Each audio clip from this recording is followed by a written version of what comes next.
રેત ખનનને લઈને બબાલ. છોટાઉદેપુર જિલ્લાના પાવી જેતપુર તાલુકાના લોડણ ગામમાં ગેરકાયદેસર રેતી ખનન અને ભારે મશીનરીના બેફામ ઉપયોગ સાથે ગ્રામજનોએ જાતે જ રેડ કરી વારંવાર ફરિયાદો છતાં ખાણ ખનીજ વિભાગના અધિકારીઓ સમયસર ઘટના સ્થળે ન પહોંચતા ગ્રામજનોએ પોતે જ મોરચો સંભાળવો પડ્યો કે જેને લઈ તંત્રની કામગીરી સામે ગંભીર સવાલ ઊભા થયા છે.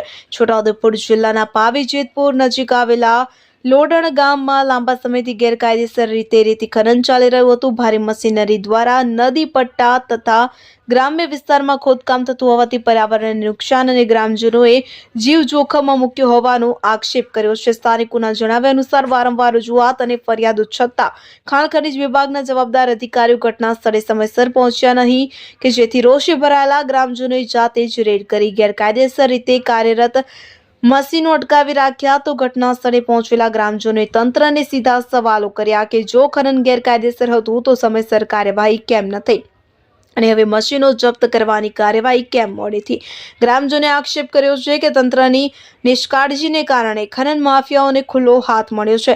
જો સમયસર કાર્યવાહી કરવામાં આવી હોત તો જનતાને રસ્તા પર ઉતારવાની ફરજ ન પડત.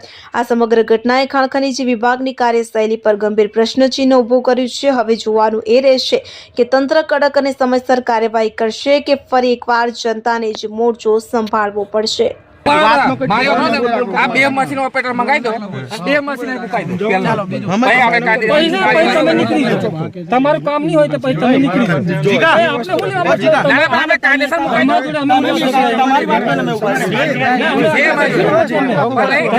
તમારું કઈ કામ જ નહીં અમે તો પછી અમે આગળ પાછળ ચાલે છે. મતલબ બરાબર કેવું તમને લાગે?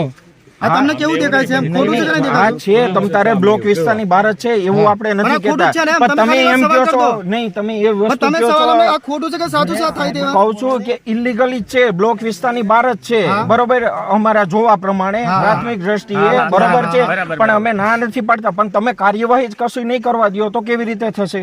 તમને